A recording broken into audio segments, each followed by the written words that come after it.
yo, por favor, si son tan amables, y los que tengan móvil, por lo menos que lo pongan en modo avión, que no suene. ¿Vale? Muchas gracias.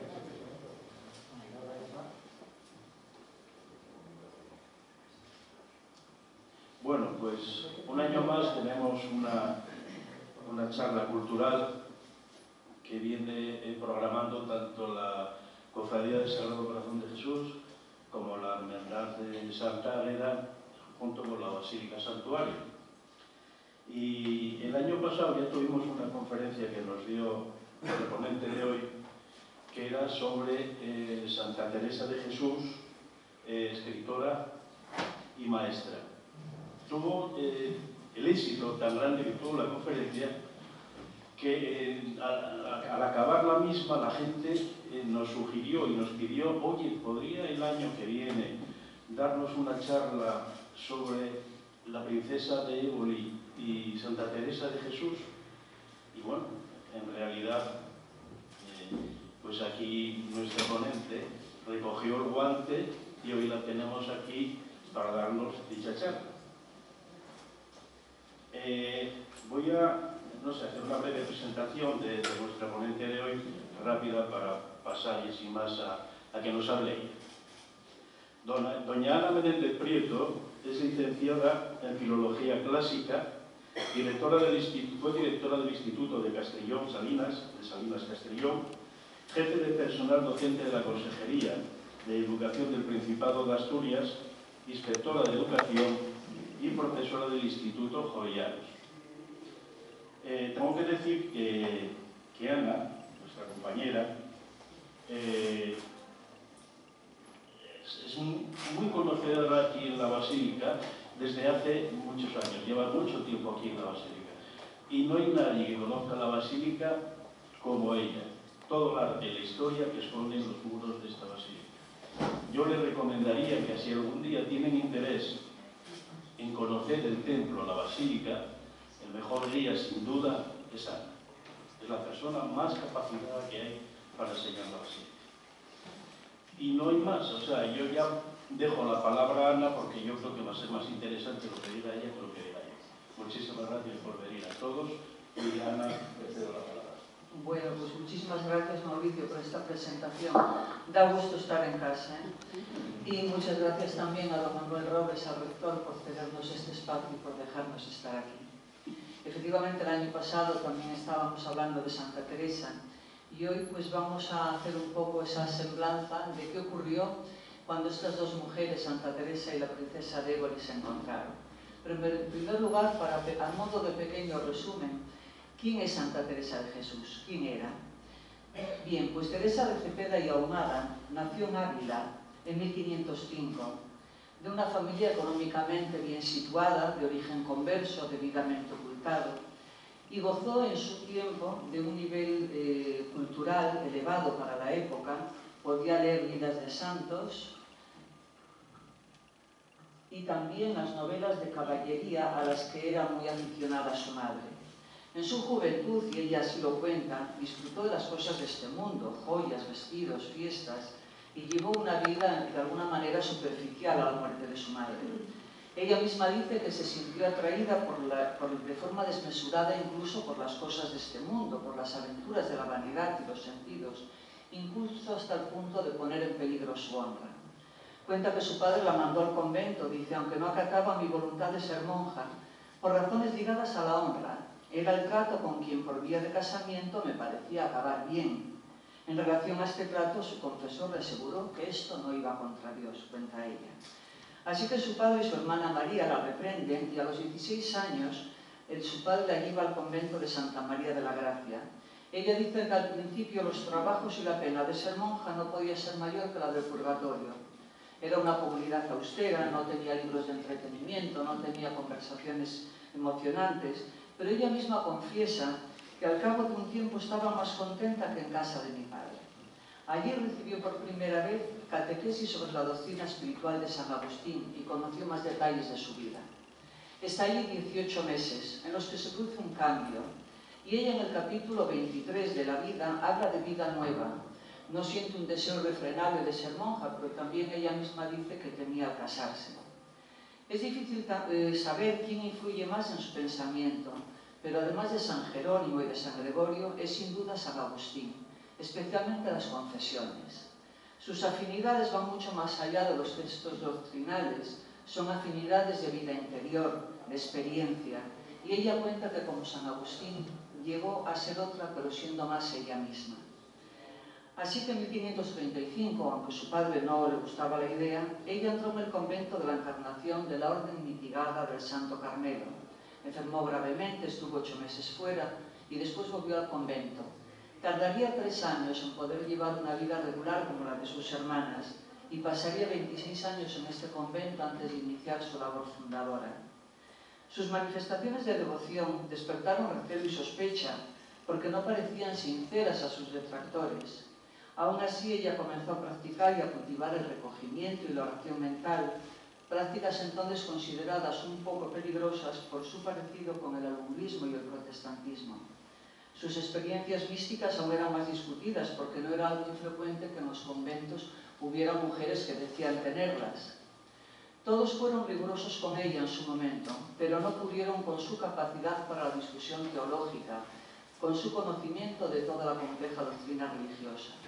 En algún momento le prohibieron leer ciertos tratados teológicos, le arrebataron sus libros, y no fue hasta que la Compañía de Jesús fundó en Ávila el Colegio de San Gil que pudo encontrar confesores que la tomaran en serio y que no la afligieran gravemente.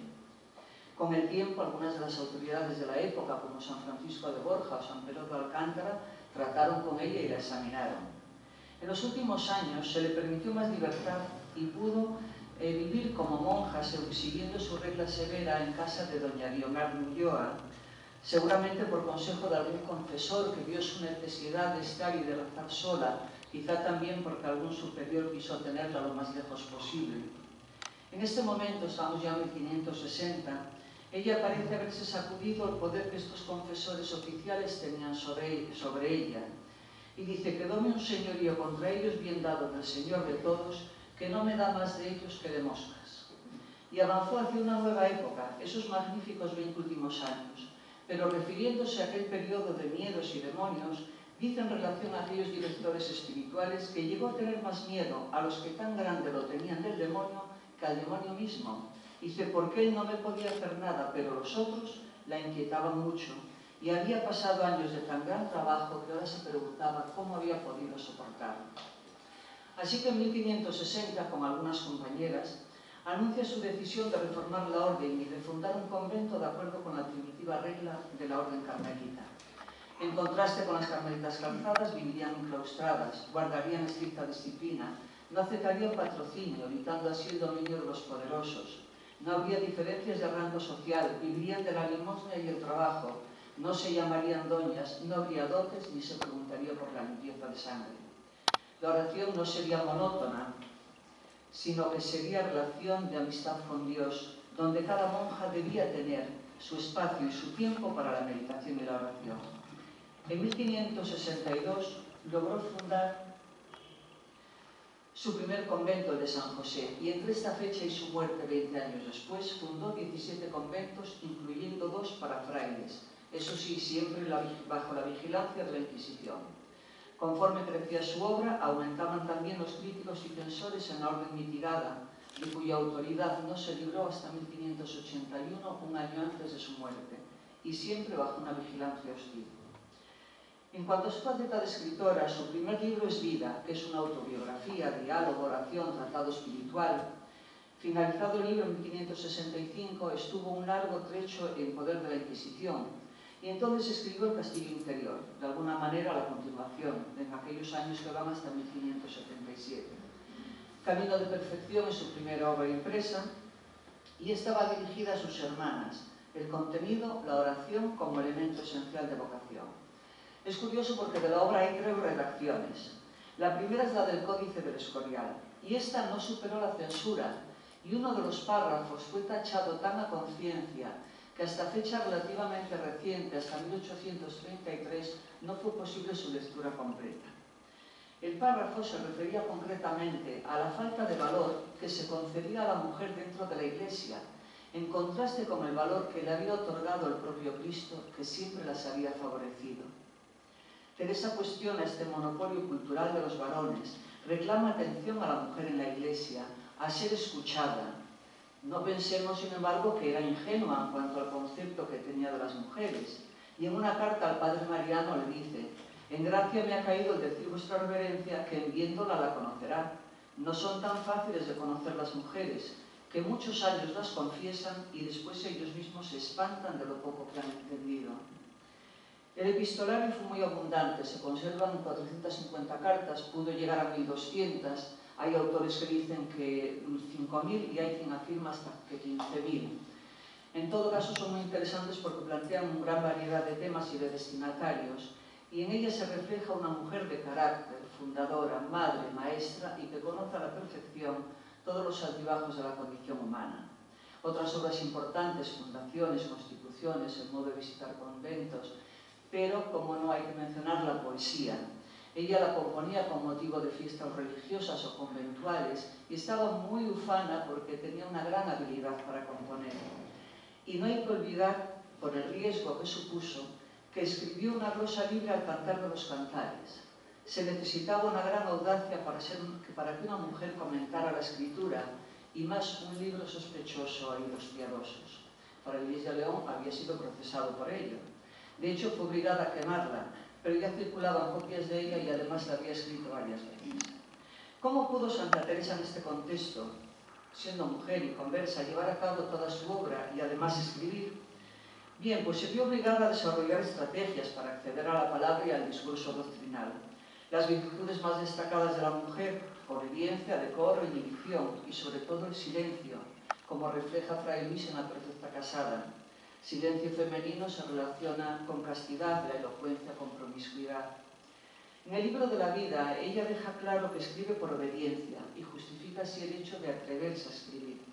Pero en el prólogo añade otro motivo, que es que el Señor lo desea, y así crea una oportunidad para escribir Camino de Perfección, esta vez como obediencia a sus hermanas.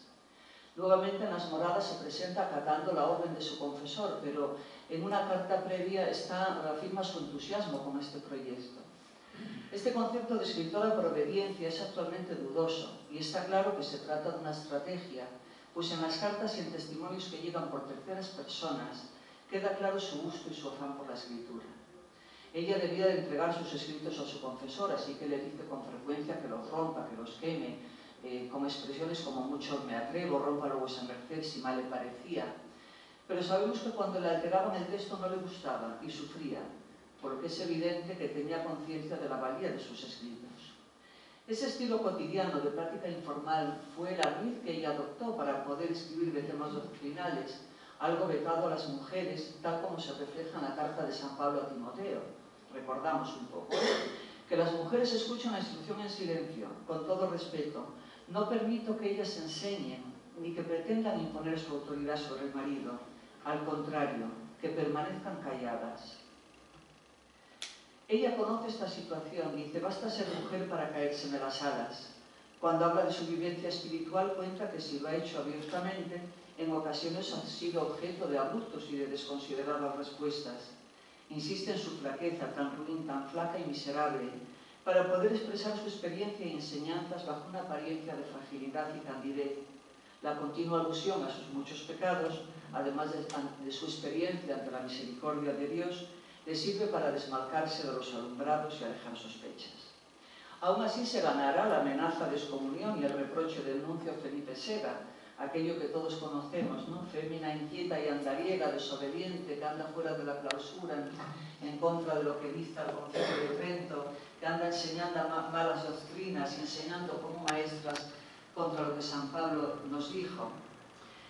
Aún así, Santa Teresa siempre había sido popular y conocida en su vida, por lo tanto, una vez fallecida en 1582, tardó poco en ser canonizada, concretamente en ser beatificada en 1614 y canonizada en 1622. Pero claro, ya con la canonización, su figura trascendió su propia existencia y la admiración desmedida diluyó su propia entidad de mujer y de escritora, que se envuelve en ese halo familiar y cotidiano, escribe por obediencia, escribe como habla, equiparando toda su obra a una charla femenina. Aún recientemente, en una obra de 1980, cuando se habla de San Juan de la Cruz, Se dice de él que es el culmen de la poesía mística. Sin embargo, cuando se hace referencia a Santa Teresa, se dice de ella que es encantadora, sugestiva y que no tuvo una mala crítica. En su canonización, el fraile Francisco de Jesús declara que Teresa había trascendido la inferioridad congénita de su sexo, dejando de ser una mujer y convirtiéndose al estado varonil, con mayor gloria que si hubiera sido un hombre desde el principio, porque había rectificado el error cometido por la naturaleza. En su proceso de canonización se recogen testimonios de que en los manuscritos de su obra no había ninguna tachadura, que no había ninguna enmienda, y esto alimentó aún más el hecho milagroso de sus escritos. No fue hasta el siglo XVII en que un historiador del orden carmelita, después de consultar los manuscritos originales, confesó que había visto palabras borradas, enmiendas y cosas anotadas en los márgenes. Fue Fray Marcial de San Jerónimo, concretamente. Y también, como hecho milagroso, se decía que mientras ella estaba en éxtasis, pues encontraba muchas cosas escritas de su puño y letra. En realidad, a Teresa, el hecho de ser mujer en este contexto le permitió crear un estilo propio, no tener que someterse a la retórica o estilismo de la época, y ella misma definió su modo de escribir como una llaneza y claridad por la que soy perdida. Se apartó del lenguaje de los letrados y adoptó el lenguaje de la experiencia, detrás del cual hay una escritora sofisticada que adapta su estilo. Y así García de la Concha, que fue uno de los primeros en hablar de Santa Teresa como escritora, habla de su angustiosa búsqueda de la expresión porque tenía que expresar su experiencia mística de un modo creíble para los lectores. Recordar que todavía en 1923 el Papa Pío XI anunciaba por boca de Monseñor Gali su negativa a declararla doctora de la Iglesia, sexus obstat. Recordar que Unamuno la había nombrado doctora honoris causa por la Universidad de Salamanca un año antes. El reconocimiento de doctora de la Iglesia no fue hasta 1970. Y recordar por último que Felipe IV, el rey, había propuesto a Santa Teresa como copatrona de España, así que el Papa Urbano VIII dictó un breve en 1627 y la declaró copatrona de España. Bueno, hubo una contestación tan fuerte en contra, contestación que llegó incluso hasta la palabra patrón, que el Papa en 1630 despachó otro breve que anulaba el anterior. Esto llevó como consecuencia que se quitó rápidamente cualquier alusión a su patronazgo, a su copatronazgo, y solamente se conserva un grabado en la Biblioteca Nacional que los muestra a Santiago y a Santa Teresa, a uno a la derecha, otro a la izquierda, escudo de Castilla y León, cáliz de Eucaristía, toisón de oro y un medallón al que desciende la paloma del Espíritu Santo, la oposición entre la espada y la palabra. Hubiera estado mal que lo hubieran dejado, ¿no? ¿Qué destacaríamos de la personalidad de Santa Teresa? Sobre todo la autoridad, autoridad de obra, autoridad de palabra y autoridad de ejemplo, que es su propia vida. ¿Y quién es la princesa de Éboli? Bien, pues Ana Hurtado de Mendoza, de la Cerda y de Silva y Álvarez de Toledo, que nació en Cifuentes, Guadalajara, en 1540 y falleció en Pastrana, Guadalajara, en 1592. Por derecho propio, segunda duquesa de Francavilla, segunda princesa de Mérito, segunda duquesa de Aliano, marquesa de Algeciras. Y por su matrimonio con Ruy Gómez de Silva, noble portugués, amigo de la infancia y marido de Felipe II, fue princesa de Éboli, duquesa de Extremera, duquesa de Pastrana y marquesa de Diana. Pertenecía a una de las familias más destacadas de Castilla y por lo tanto eso en 1553 ya se le arregló su matrimonio, ella tenía 12 años, con Ruy Gómez de Silva. Y fueron sus padres en aquel momento y el entonces príncipe Felipe, luego Felipe II, los que firmaron sus capitulaciones matrimoniales. El matrimonio se celebró en 1557. Ana tenía 17 años y su marido Ruy Gómez 41, 24 años más que su esposa. Fue una de las mujeres más influyentes de su época y tuvo fama también de ser una de las más hermosas. Todos tenemos en mente esta representación con un parche en el ojo, que se cree que escondía la pérdida del ojo por una herida que le había hecho un paje durante la infancia. Eso no hay ningún dato que lo corrobore, quizá también lo único que escondía era el estrabismo que padecía. Su marido, Ruy Gómez de Silva, era un noble portugués que había llegado como paje de Isabel de Portugal con 9 años y su influencia con el rey le sirvió para casarse con Ana, que por su posición, ya una vez casada con Ruy Gómez de Silva, mantuvo relaciones muy cercanas con Felipe II, hasta el punto de considerar que era amante del monarca durante su matrimonio con Isabel de Valois y hasta el punto de considerar que uno de los 10 hijos que Ana tuvo con Ruy Gómez de Silva, con su marido, su hijo Rodrigo, era en realidad hijo de Felipe II. Pero la muerte de su esposo en 1573 marca un antes y un después en su vida. Por una parte se ve al frente de un inmenso patrimonio y por otra parte decide hacerse monja. Descarga la administración y tutela de sus hijos en Felipe II. Y después del episodio de Pastrana, del que luego hablaremos, deja la vida conventual y vuelve a la corte. Se hace cargo de sus hijos y en ese regreso a la corte, que al rey no le gustó nada, a Felipe II, en ese momento el rey ya estaba bajo la influencia de otro personaje del que vamos a hablar, que es Antonio Pérez, al que había nombrado secretario de Estado. Y ahí es donde Ana se encuentra con este hombre, con Antonio Pérez.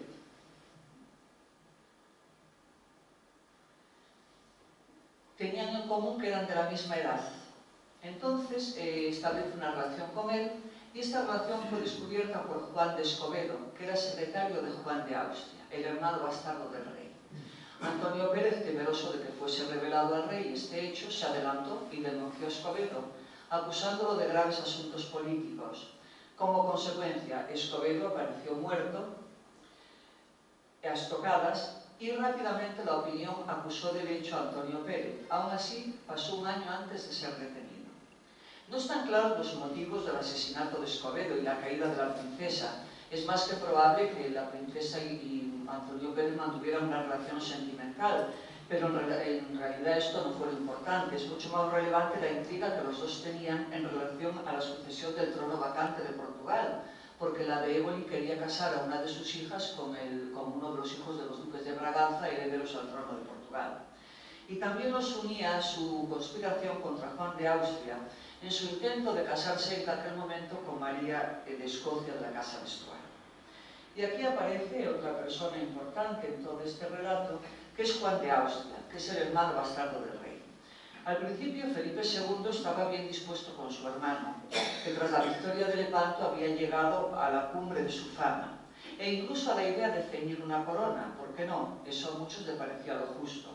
La idea era halagadora y es aquí donde cambia el sentimiento del rey hacia su hermano. Se empieza a inquietar y entonces le cambia al secretario.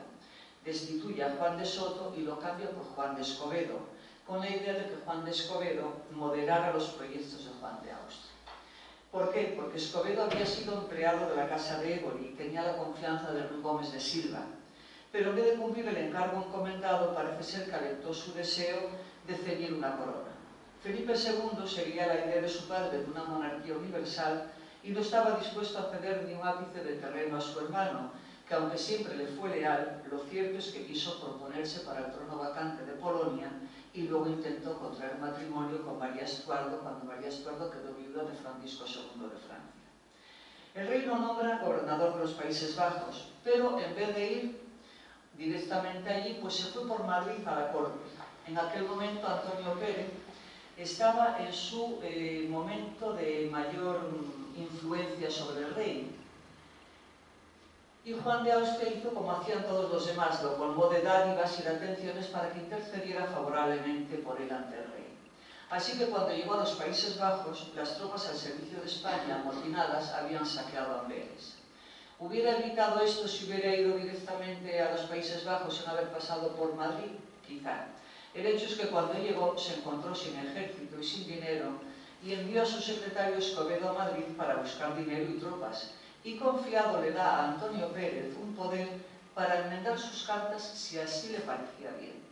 ¿Y quién era Antonio Pérez? Pues es un personaje muy importante y además uno de los culpables de la leyenda negra en parte. Era un resentido social de ascendencia misteriosa, quizá hijo bastardo de González Pérez, un clérigo de origen judío, que ya había sido secretario de Carlos V y luego de Felipe II. También se rumoreaba que era hijo de Ruy Gómez de Silva, el marido de la princesa de Éboli, porque siempre lo protegía y además de apodo a este lo llamaban el portugués. Era un hombre que había recibido una esmeradísima educación, había estudiado en la Universidad de Lovaina y también se fijaba en don Juan, especialmente después de Lepanto. Al mismo tiempo vendía secretos de Estado a otras potencias, por lo que había acumulado una inmensísima fortuna. Así que cuando en 1576 la princesa regresa a la corte, pues se produce la tormenta perfecta. Y Antonio Pérez le revela todo lo que a ella le interesaba sobre el trono de Portugal por la intención de casar a su hija con Teodosio, hijo de los duques de Braganza. Antonio Pérez se ocupaba además al mismo tiempo de desprestigiar a Juan de Austria ante el propio rey, cambiando las cartas. Así que llega el momento cuando le insinúa al rey que su hermanastro está a punto de lanzar una rebelión para derrocarlo. Cuando Escobedo llega a España para pedir tropas y dinero, Pérez se ensaña más con él, y el rey influenciado rechaza la su petición. Antonio Pérez, al mismo tiempo, y simulando amistad, había compartido muchas comidas y cenas y veladas con Escobedo, en las que es más que probable que hubiera salido el tema de Portugal. Y ahí está la famosa soflama aquella de que si Portugal se queda sin Sebastián, ya tiene rey en el señor don Juan, que se habría exclamado en una de esas veladas. Esto llegó rápidamente a oídos de la princesa de Éboli, que creció en su empeño de acabar con la vida de Escobedo y fuerza a Pérez a cometer el crimen. El rey tampoco era ajeno a este hecho y no desaprobaba la eliminación de Escobedo, así que entró en un estado de pánico por su complicidad. En 1578 muere Juan de Austria, en los Países Bajos. El rey ordena traer todos sus documentos y, al revisarlos, comprueba la inocencia total de su hermano y el engaño de Antonio Pérez. Conocía también los planes de la princesa de Éboli con la boda de una de sus hijas. Así que en el aniversario del asesinato de Escobedo hace venir a España al cardenal Grambela y cuando éste llega en 1579 ordena el arresto de Antonio Pérez y de la princesa de Éboli. Aunque eran conocidos los rumores sobre la implicación de la princesa en el crimen, no es por esto por lo que la detiene en realidad, sino por el gran peligro que suponía sus aspiraciones y sus planes en relación al trono de Portugal. Este verdadero motivo se mantenía en el más absoluto de los secretos, y el testimonio solo se encuentra en dos cartas, una de un espía al secretario Mateo Vázquez y la otra del capellán de Felipe II, Juan de Bolonia, al cardenal Farnesio. En 1579 la princesa, como consecuencia de esto y de su detención, fue encerrada primero en el Torreón de Pinto, pero dado el frío que hacía, enfermó, y luego en la fortaleza de Santorcaz. Fue privada de la tutela de sus hijos y la administración de sus bienes. Y en 1581 fue trasladada al Palacio Ducal de Pastrana, donde estuvo acompañada por una de sus hijas y por 3 criadas.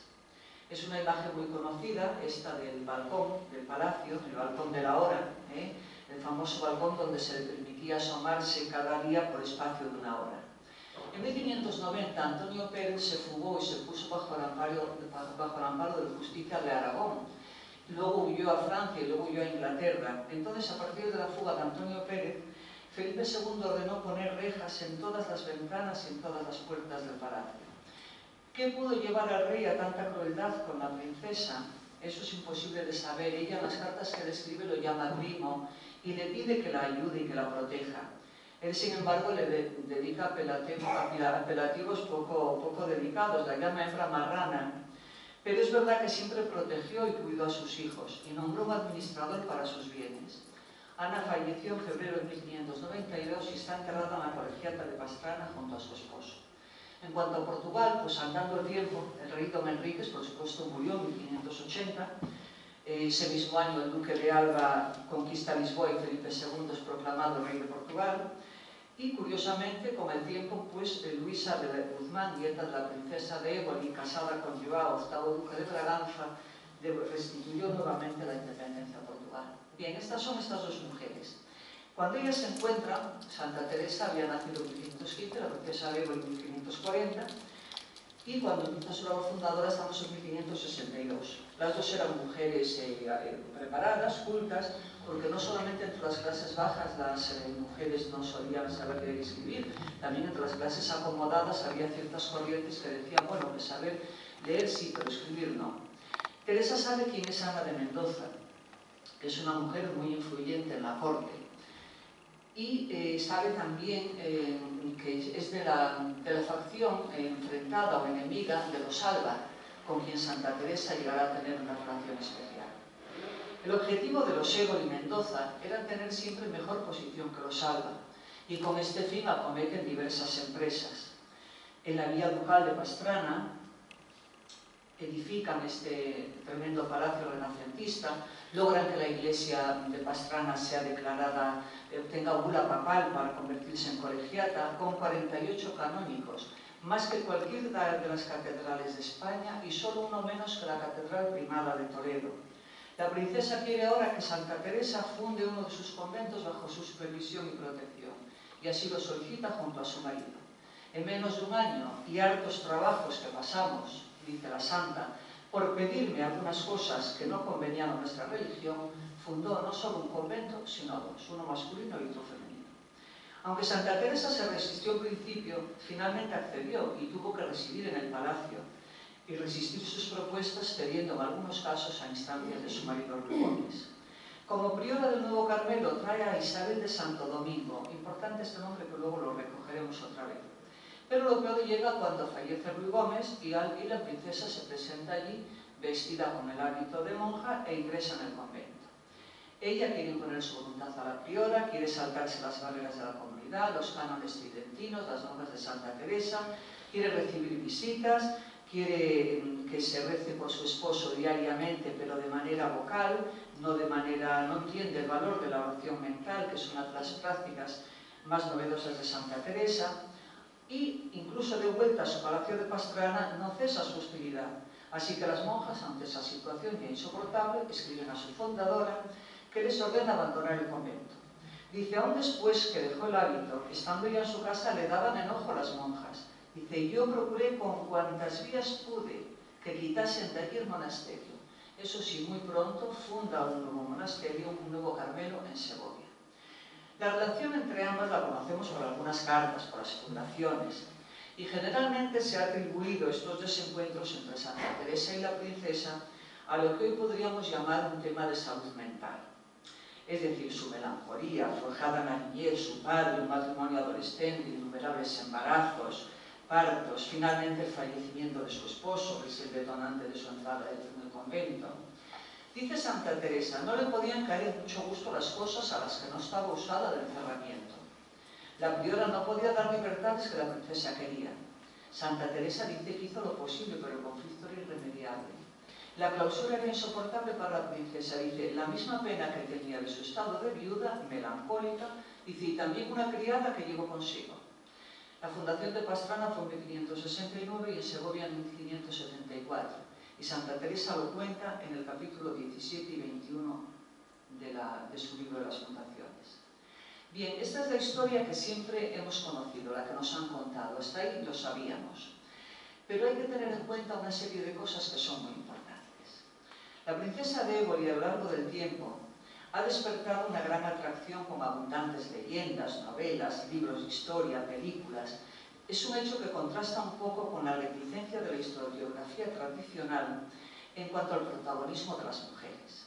Es cierto también que en todas estas obras, novelas y libros se ha resaltado en las diferentes etapas de su vida sus defectos, sus extravagancias, sus locuras y sus errores, en oposición a las personas que formaron parte de su vida, su marido Ruy Gómez de Silva, que era la cordura, el buen talante, que las locuras de la princesa se desencadenan cuando muere su marido, así lo afirma Gregorio Marañón en su libro.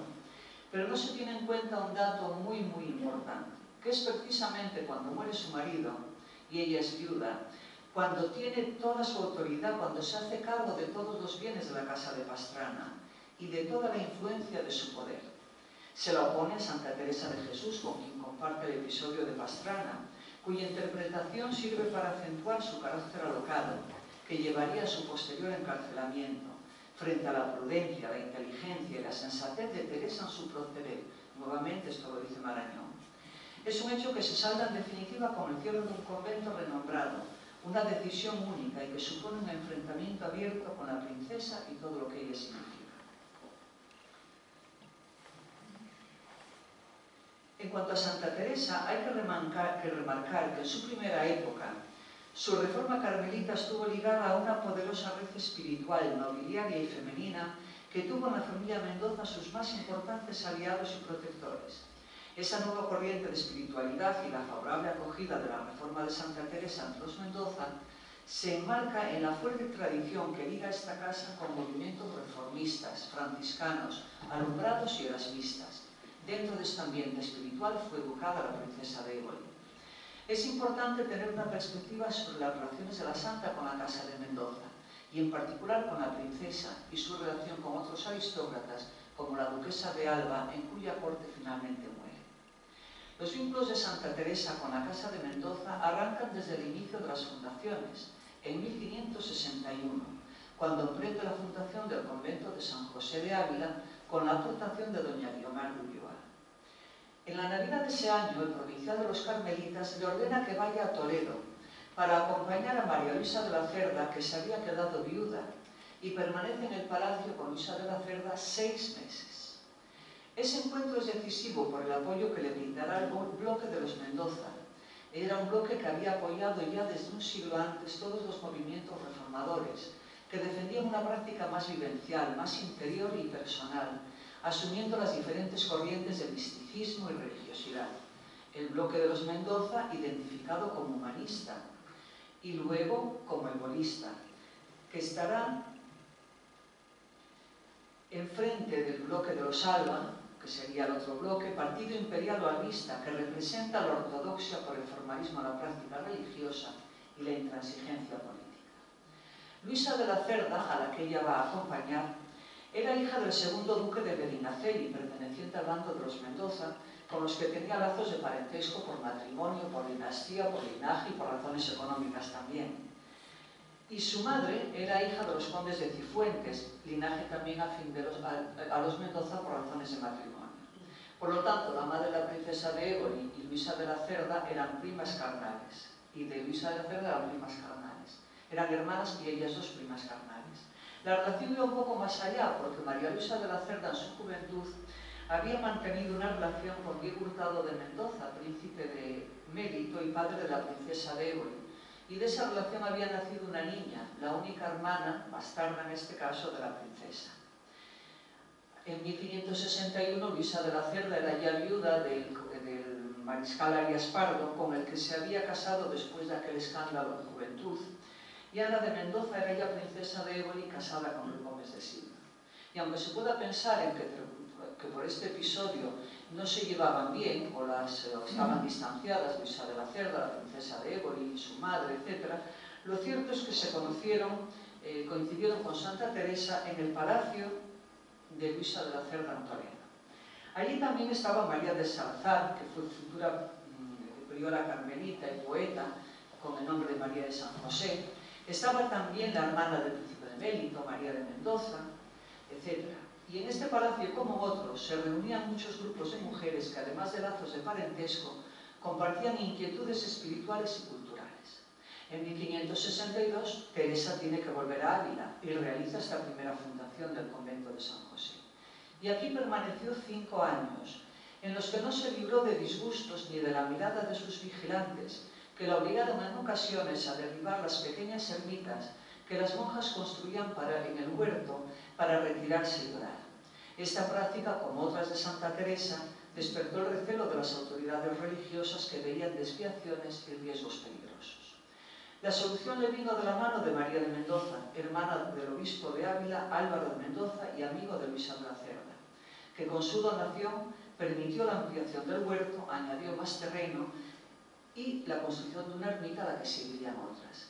Este es el primer apoyo material y concreto de una Mendoza a la Reforma.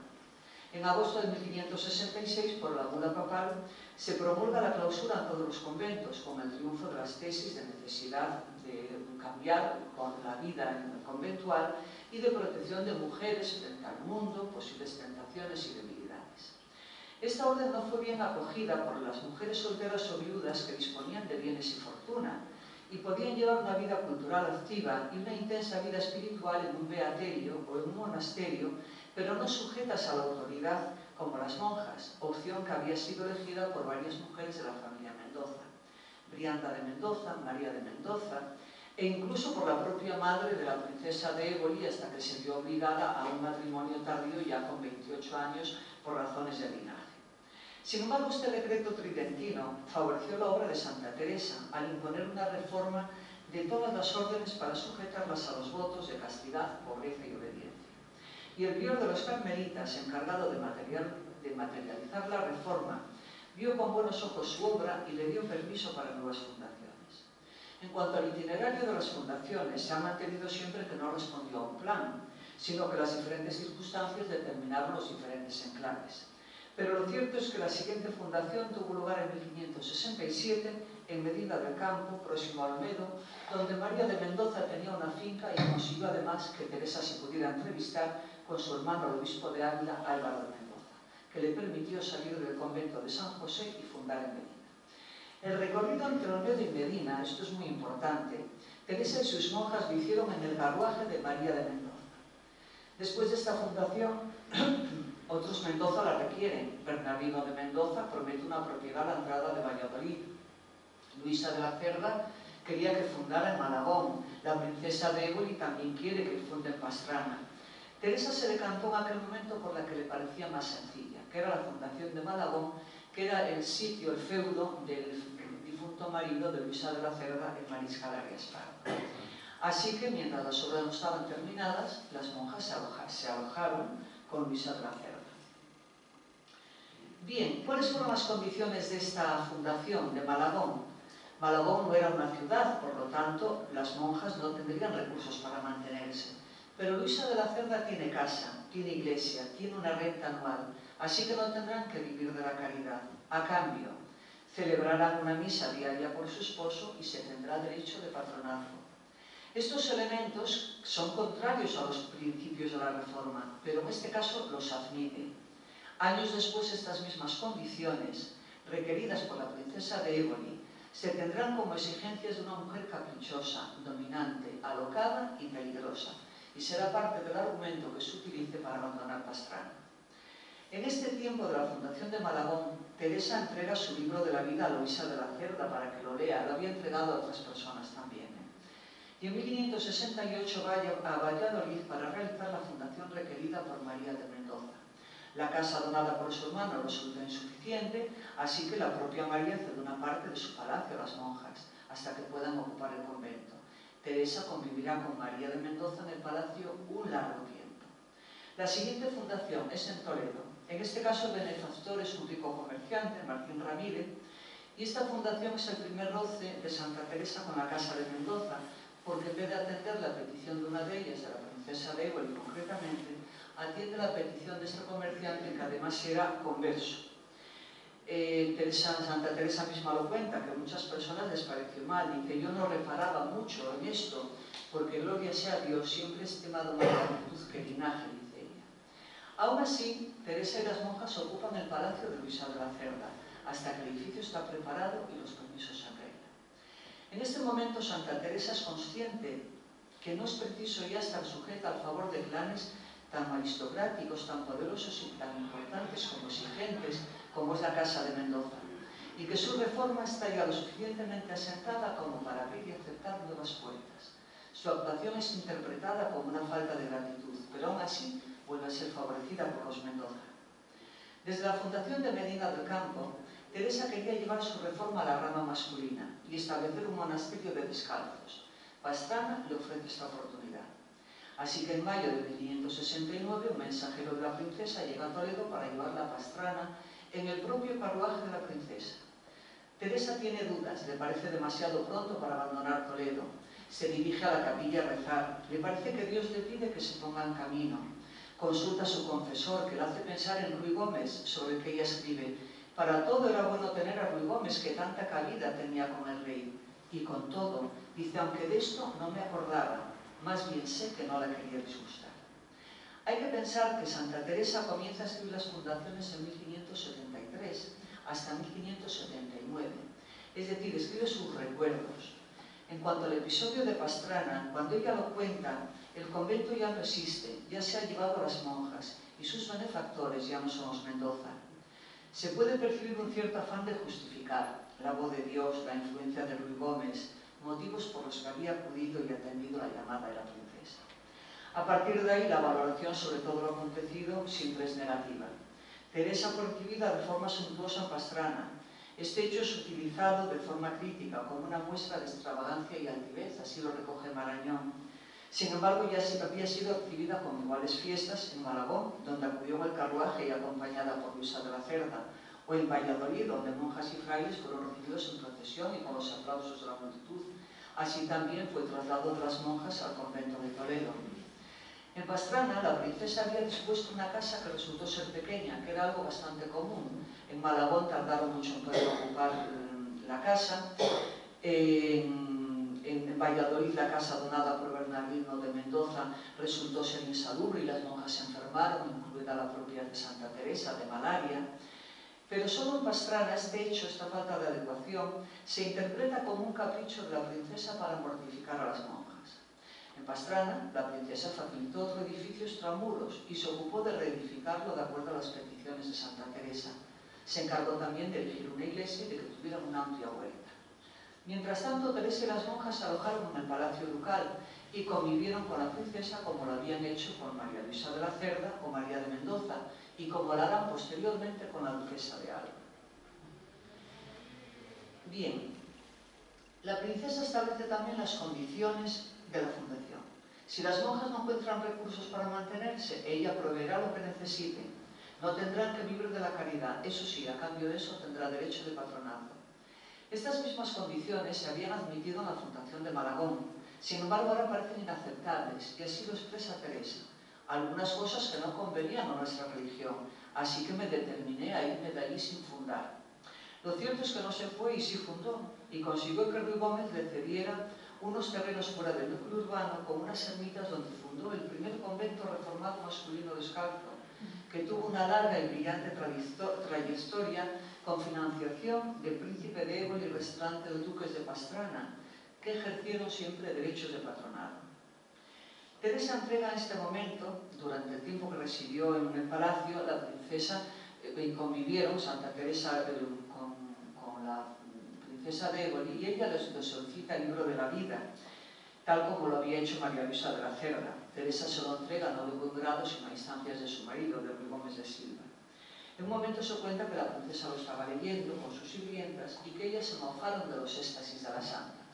La lectura en voz alta era algo común, especialmente en el ambiente femenino de lecturas piadosas. Lo cierto es que la princesa tuvo el libro en su poder hasta 1574 y ahí se lo envía al inquisidor Quiroga, por venganza sin duda al haber desmantelado Santa Teresa al convento y haberlo humillado. Pero también cabe pensar que lo hizo obligada, ya que la Inquisición andaba detrás del libro hacía tiempo.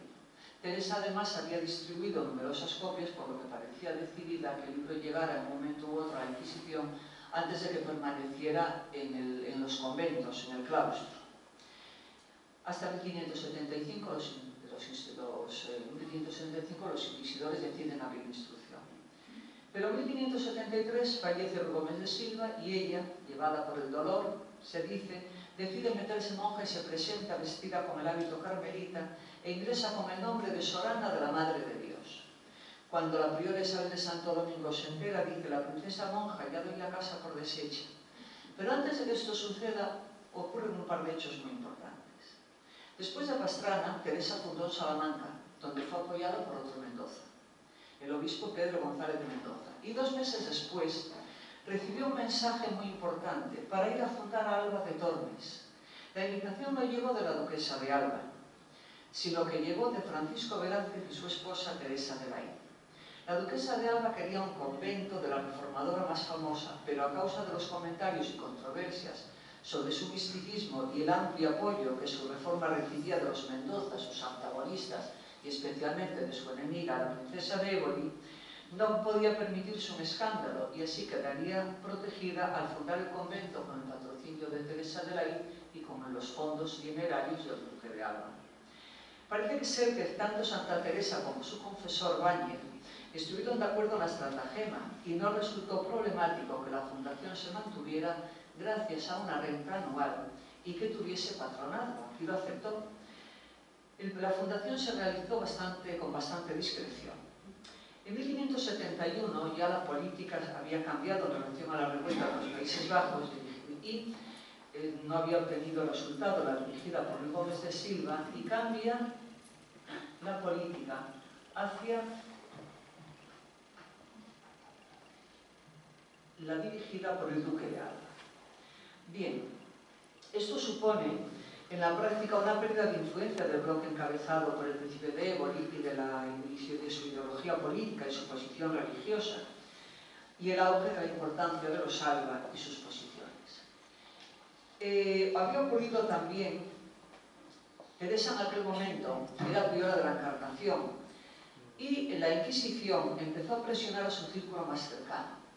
Habían acusado de alumnismo a Bernardino de Carleval, que había sido confesor de María Luisa de la Cerda y primer confesor del convento de Malagón. En el interrogatorio, él citó el libro de la vida de Santa Teresa, y esto propició la primera incautación del libro por parte de la Inquisición. Teresa necesita desligarse de círculos comprometidos que pongan en peligro su obra reformadora, y una vez fallecido el príncipe de Éboli, ella, con esa inteligencia y habilidad indiscutibles que poseía, abandona el bloque político que había promovido y ayudado su reforma en los primeros años y se posiciona al lado de los Alba, defensores de la ortodoxia tridentina. En 1574 es la duquesa de Alba la que solicita que Santa Teresa acuda a su castillo porque se siente muy sola desde la marcha del duque de Alba a Flandes. Es el propio rey, Felipe II, el que intermedia con el Papa para que pueda abandonar el convento e ir a Alba de Tormes, donde se aloja en el lujoso castillo de la princesa, que fue inspiración para el castillo interior o las moradas.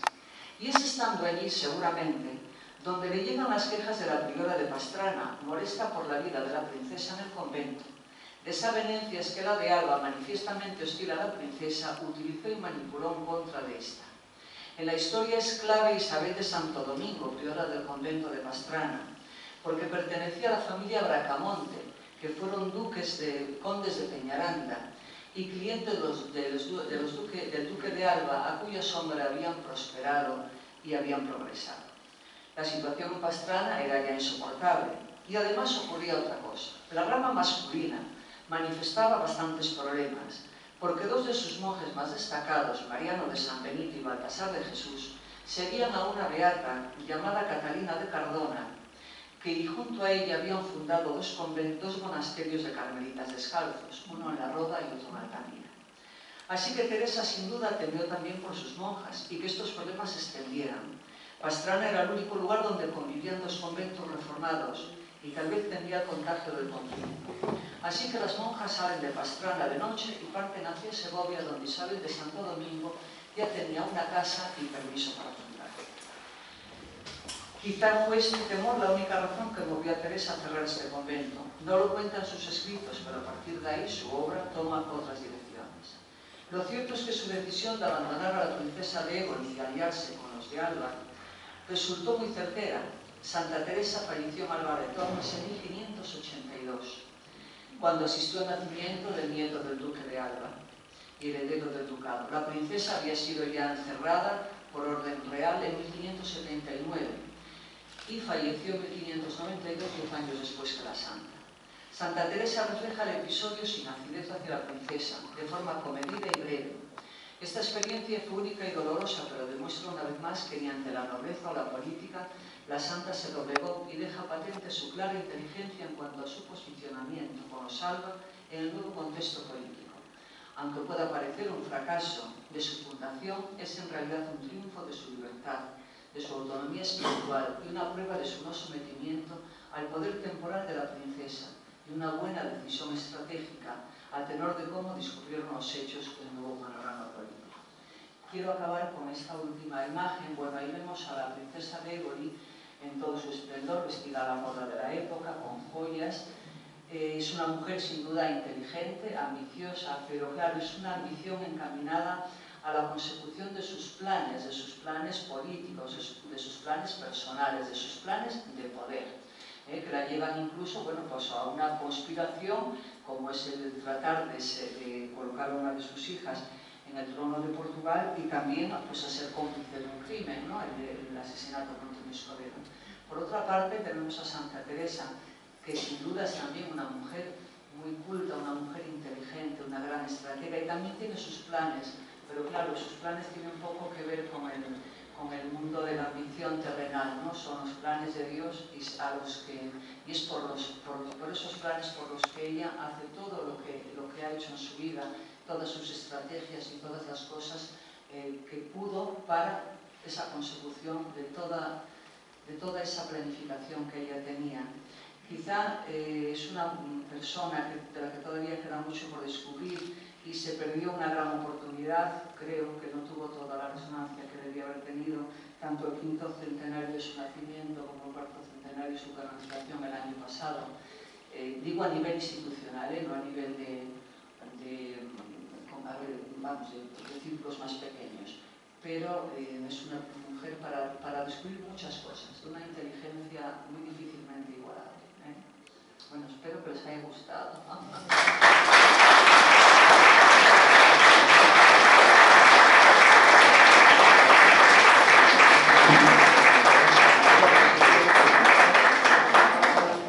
Vamos a abrir un turno de preguntas en breve. ¿Quién tiene alguna pregunta por ahí?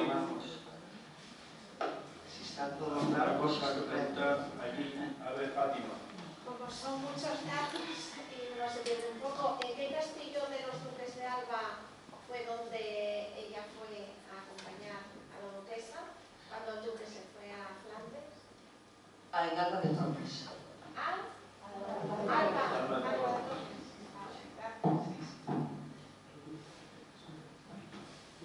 Quería felicitar a la ponente, preguntar la relación turbulenta que tuvo Santa Teresa con la Inquisición.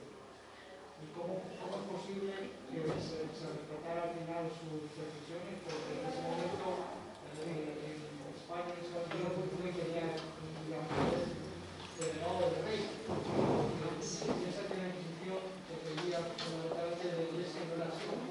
Quien mandaba en la Inquisición era el rey. Entonces yo creo que estaba en el fondo protegida por el mundo y no pudo la Inquisición nacional. De hecho, en el tema del libro, la Inquisición abre instrucción por el libro que le da la princesa de Éboli al inquisidor Quiroga, pero sin embargo no fue juzgada y tampoco sufrió una gran persecución. Yo creo que, bueno, aparte que era una gran estratega, por eso pudo escribir, porque la fundación de conventos fue complicada, desde luego, pero yo creo que mucho más arriesgado casi fue el tema de sus escritos, porque por eso hay una diferencia, por ejemplo, entre las cartas y todo lo demás. En las cartas se descubre más a la persona, porque eso son cartas a sus monjas, a sus hermanos, es algo más personal. Yo creo que si pudo sortear eso, fue claro, porque hubo una protección del rey, sin duda. De hecho, es el rey el que intermedia para que la dejen salir para ir a ver a la duquesa de Arras. Eso sin duda ninguna, sin duda. Sí. ¿Más preguntas? Ana, ¿podemos centrar en la relación de Santa Teresa con los calzados y descalzos o nos salimos mucho del tema? Pues debió de ser una relación también difícil, porque ella no se libró de la autoridad de ellos, no se vio hasta 1581, un año antes de su muerte. Y a ver, sobre eso no te podría contestar con grandes datos, pero a tenor de ese dato calculo que no fue muy sencilla, y si bien estuvo apoyada por al principio, lógicamente, y jerárquicamente dependía de ellos, claro, sin duda ninguna. Pero ahí merecería un capítulo aparte esa relación, y también San Juan de la Cruz merecería también ahí, sería el momento. ¿Alguien más? Don Manuel. Sí, una pregunta que es, Ana, si sabes si la princesa de Éboli quedó tuerta por digamos, su afición a... Eso es lo que se hace. Sí. Es un detalle que es curioso, ¿no? No hay datos, pero se dice que fue un paje que durante en la niñez la había herido con un florete. Pero también se dice que quizá lo único que ocultaba, porque no hay ningún dato fehaciente de eso, que quizá era porque tenía estrabismo y que ocultaba el estrabismo que padecía. Y por coquetería pues se ponía el parche. un dato curioso y a lo mejor ha estado con esta curiosidad. Porque Pues no hay prueba, lo que creo yo es no hay que constatación. las dos son dos personajes de categoría, no en un ambiente de princesa de Éboli en un ambiente, por decirlo así, más terrenal, y la otra en un ambiente, por supuesto, más... Yo, con respecto a lo que comentaba usted de que si había sido con un florete de Moncriado y demás haciendo rima, yo creo recordar también que en alguna ocasión leí que decía Gregorio Marañón que padecía un leucoma. El leucoma en un ojo es que el ojo se pone como lechoso. Entonces ella, como era tan coqueta, pues entonces se ponía el parche. Por eso hay dos versiones que están también sin confirmar, ojo,